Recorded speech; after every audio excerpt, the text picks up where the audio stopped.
Up next, it's been a massive undertaking for the Joplin Police Department, a huge tech upgrade. We'll give you a look. We'll also give you the skinny on what the U.S. Postal Service has dubbed its milestone delivery. And it happened today in Knoll. And we'll hit up a huge gift wrapping event that's entered its 17th year in Carthage, how you can take advantage. News at 5 starts right now. You're watching KODE Action 12 News, the early edition. Hi there, good evening. Thanks so much for joining us tonight. Firefighters today worked a fire in Commerce after a house reportedly exploded. It happened just after 1:30 at a home in the 400 block of North Elm Street. Quapaw Nation Fire Chief Sammy Freeman told us it did appear that a back wall blew out.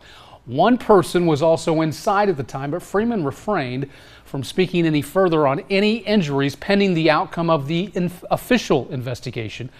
He did credit responding crews for putting the fire out so quickly and making sure there were no further injuries.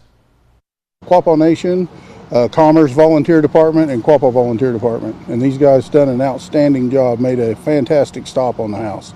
Upon arrival, like I said, it was fully involved. A fire marshal is now handling that investigation. The Jasper County coroner today identified the man who was killed on Friday while trying to cross Highway 171 in Carterville.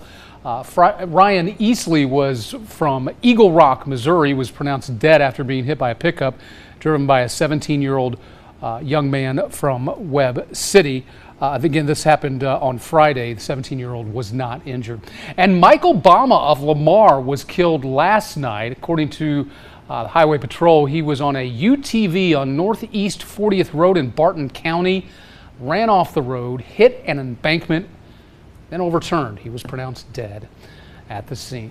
Elsewhere, traffic is flowing almost back to normal at this spot on I-44 in Joplin. Both westbound lanes of the interstate near exit 6, so that's on your far right, those westbound lanes, are open again. This is part of an ongoing bridge rehab project, but it has been suspended until the spring. Keep in mind, both east and westbound on-ramps are still closed, while off-ramps from 44 are still open. All right, let's talk weather now. Chief Meteorologist Ray Foreman. Hey, good evening.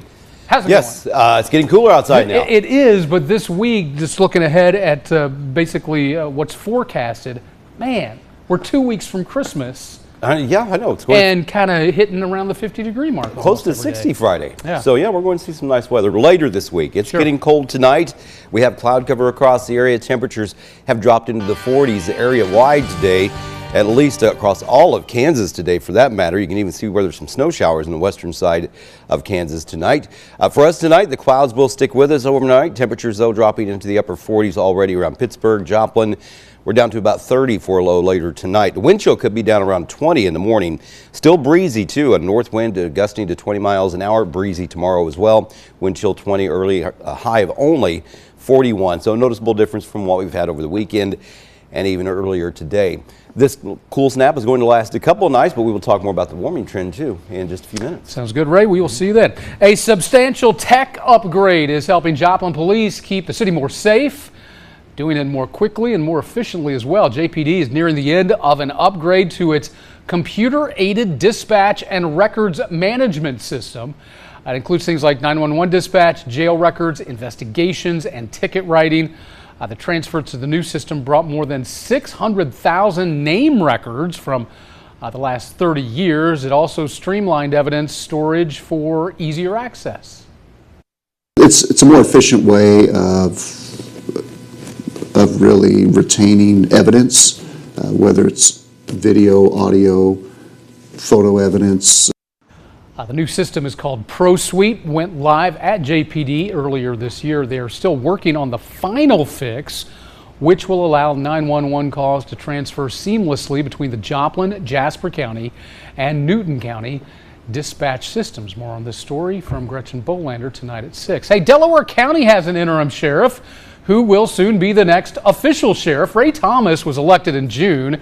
He beat now former Sheriff James Beck, who, as we told you last week, resigned last week due to personal reasons. Thomas was sworn in today. It is for the remainder of Beck's term. He will take a second oath of office next month. In other news tonight, Christmas City was the site for a milestone delivery today. Knoll, which becomes Noel this time of year, saw the 5 billionth piece of mail go through the post office since Black Friday. 5 billionth across the nation. That's when the U.S. Postal Service began its annual count, was on Black Friday. It includes Christmas cards, letters, packages sent across the United States. Package number 5 billion left the post office around 10:30 this morning. It was then taken across the street, hand-delivered to Kathy Ramirez. She's the assistant manager of National TV Sales and Rental. Actually, it's really a blessing. It's really, really cool, you know, to know that there that many packages have gone through that mail, like to the post office. It's really, really cool. And I mean, it's just a blessing. Honestly, it is. It really is. Like, it's a big deal. We're going throughout the country, and there's so many different great places. We deliver for America every day, and we're really proud of that. So today, 5 billion, we're going to hit it today. We're going to do it right here in Noel, Missouri.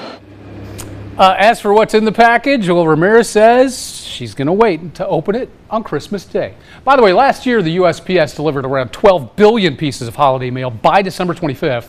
Mark Englert expects to exceed that number this year. All right, if you do not have time or talent to wrap Christmas gifts, a group in Carthage has you covered. For a donation, Kenzie's Cruisers will do the wrapping for you. It is happening for a 17th straight year.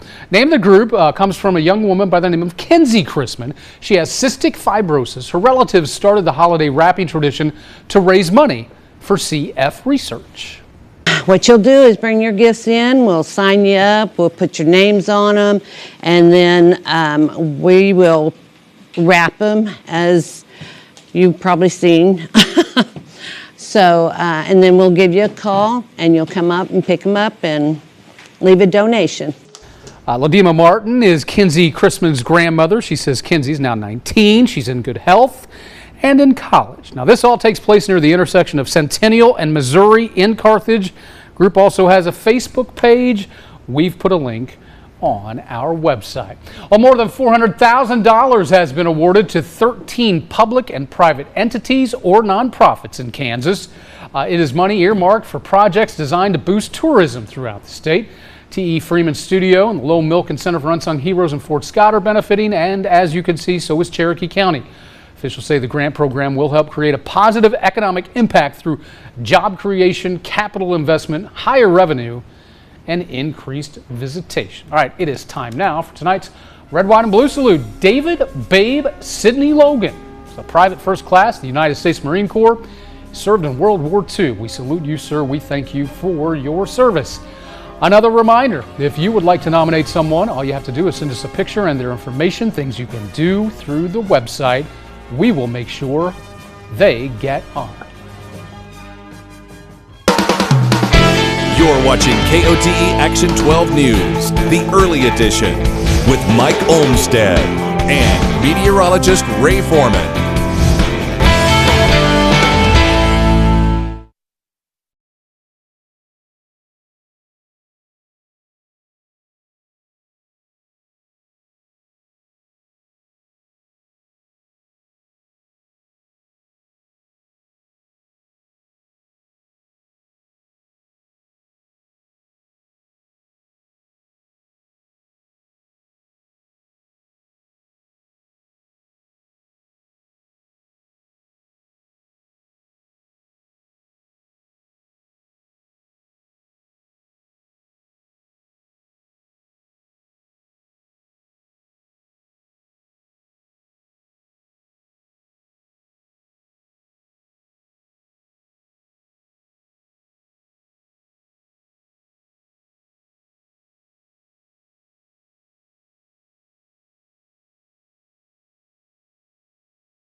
Secret Santa of McDonald County is nearing the end of its Christmas toy drive, which started nearly 20 years ago with just one family. It has since grown to include 118 children, each who have sponsors to purchase toys and necessities for them. However, there are nearly 45 who don't have a sponsor, so the program is relying on public donations.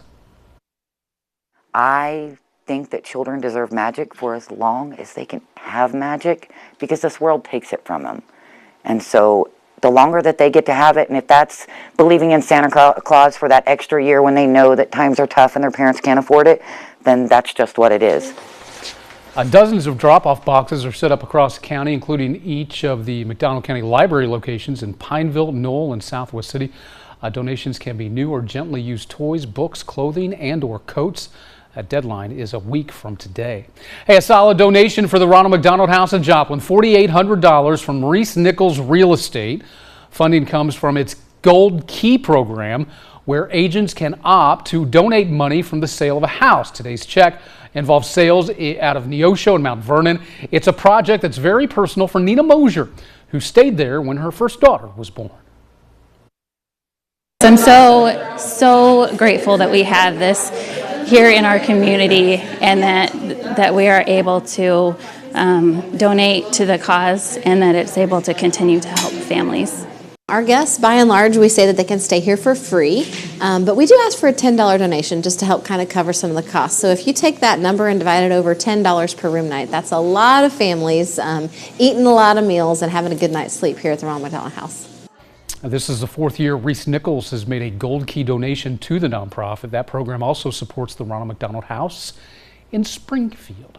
Well, if you have yet to string those Christmas lights, some things to keep in mind before you start. Charmel Odell has a story out of Springfield.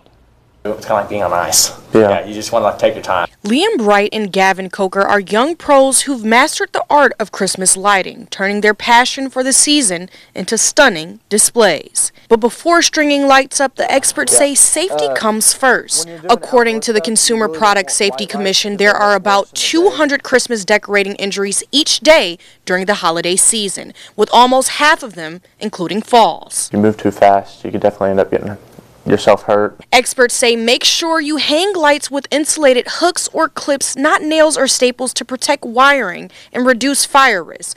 Also, avoid overloading your outlets. If you're climbing up to hang lights, You kind of want to put like 1 foot on it, but not both feet, because then it's like not touching. You want to put 1 foot on it and like 3 points of contacts on the ladder when you're holding it. but weather also plays its part. Heavy rain can turn holiday fun into a safety concern. We try not to do it in poor conditions, but there's always a time when there's dew or stuff like that, and the ladder's a bit wet, so that's where good shoes come into play. You don't want something with slick bottoms. You want good soles on them. It really all comes down to just taking your time. Now again, Charmel Odell with that story. I love how sometimes we sell it like, hey, you might want to keep this in mind. Come on, just use your head, man. That's really what Don't it do is, anything common crazy. sense. Don't do it. Don't force the issue. And as we get older, by the way, you're a light stringing aficionado. You've done many in your day, haven't you? Right, and I'm still not done with this year's yet either. Well, and of course you haven't bought Christmas gifts because you won't do that until Christmas Eve. So. Eve, yes, you bet. Usually a Just convenience keep us store. updated. A lot of people want to know how the progress is going. I'll let you know where I'm at with that, especially the gift shopping as we get closer to Christmas, which isn't very far away, but here we are in December. It's still going to be cold tonight and tomorrow. We might even see a few flurries tomorrow night. No real wintry weather, though. Details next. Here's a look at today's almanac.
Now, your Storm Tracker forecast with meteorologist Ray Foreman.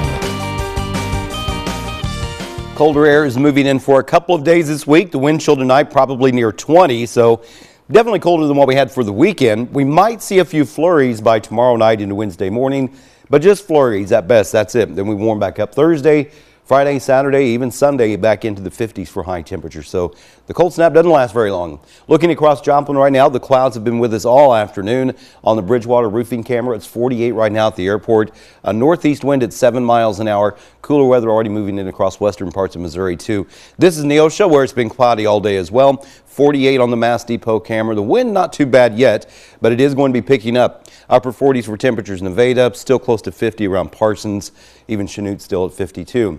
The colder weather, though, is already moving across northern and western parts of Kansas. We've actually got temperatures falling back into the upper 30s across parts of Nebraska. This boundary is going to push through today, tonight, changing the wind direction to the north, and it's going to be breezy behind this. Probably by about midnight, we'll see the wind really starting to pick up. Cloud cover increasing, maybe some drizzle or some mist out there, especially south of I-44, but the north wind staying with us tomorrow, maybe a sprinkle or two in the afternoon, but tomorrow's temperatures getting close to 40 again. We should see sunshine late in the day, but tonight mostly cloudy, 34 low, drizzle, mist, the wind chill near 20 tomorrow morning to start the day. We are going to see maybe a few sprinkles in the afternoon with a mix of sun and clouds. Now, there is a potential that we could see with a second wave coming through, a few areas with some flurries moving across parts of southwest Missouri, mainly north of Joplin, but again, nothing in the way of any accumulation. It's gone by Wednesday morning. We should see a little more sunshine by Wednesday afternoon. Temperatures, though, are going to be cold for the next couple of days. 27 tomorrow night, 40 for a high temperature on Wednesday before we finally start to see a south wind and warmer temperatures returning too, back into the 50s Thursday, still near 50 Saturday, mid 50s to wrap up the weekend, and staying warm next week for a couple of days too. Mike Olmstead has more news coming up right after the break.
Well, some local junior ROTC cadets are raising money to spread some Christmas cheer. Action 12's Josh Oldham takes us to Neosho for the story.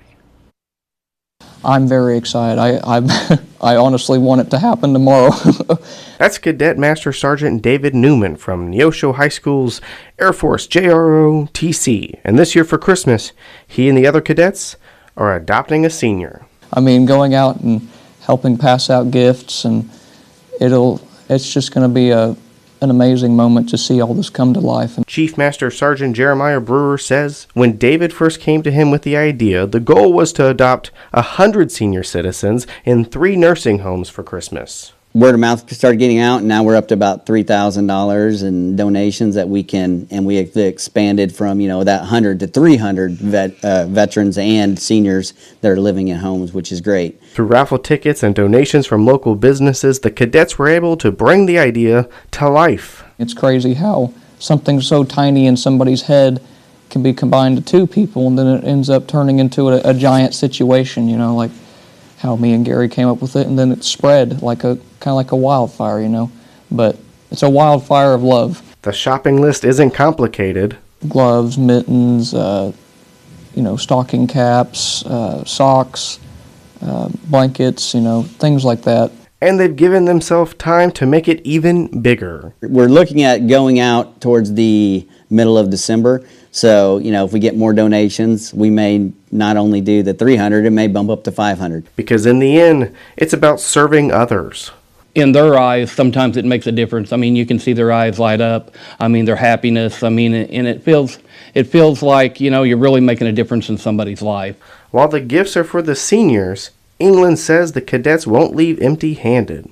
It's just amazing seeing this all come to life in person, and it'll be amazing seeing what happens then. Reporting in Neosho, I'm Josh Oldham. So just how big is the federal workforce? I'm Blake Berman, host of The Hill on News Nation. Elon Musk and Vivek Ramaswamy will lead the Department of Government Efficiency in the next administration. Among the watchdog's main goals include cutting the size of the federal government and potentially the federal workforce, which is made up of all sorts of workers, including government officials, law enforcement agents, scientists, and more. In November, there were nearly 2.4 million civilian federal employees all across the country. About 85% of them work outside of the nation's capital. That does not include workers from independent agencies like the Postal Service. In fiscal year 2022, the federal government spent roughly $271 billion on compensation for these workers. Musk and Ramaswamy are pledging to trim that number in the next administration. I'm Blake Berman, and this is the News Nation Political Minute. News Nation tonight, as police make an arrest in the United Healthcare CEO killing. An old friend of the subject talks to Chris. Then, Dan Abrams and John Walsh go over every detail of how the suspect was found. Then, Banfield wraps up the day's breaking news with a full hour on the case. It all starts on Cuomo tonight on News Nation. To find News Nation, go to newsnationnow.com.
Well, it's now crunch time for the Angel Tree program through the Salvation Army in Joplin. This year, more than 1,000 kids in Jasper and Newton counties are registered, but only close to 300 gifts have been purchased and turned in. Each gift provides a child with 2 to 3 toys along with a winter coat. Officials will distribute everything on December 18th in Joplin, Carthage, and Neosho. For me, it brings back memories to a time when we were raising young children and we were not able to give them gifts at Christmas, and the Salvation Army came through and our kids got socks and a lawn chair. I just remember those gifts, and it's just, I remember it with fond memories because other people took the time to shop for these kids. Those interested can find angel trees inside all local Walmart and Casey's stores. Toys can also be dropped off the Army's location off East 8th Street in Joplin. All right, Ray, tell us about the rest of the night. Yes, cold tonight down to about 30. The wind chill tomorrow morning could be around 20. Ooh. Breezy through tomorrow as well, and even into the 20s tomorrow night. Cold for a couple of days through Wednesday, but then we warm up before the weekend and stay close to 52. There you go. Ray, thanks so much. We thank you for watching as well. We'll see you back here at 6. Have a great night.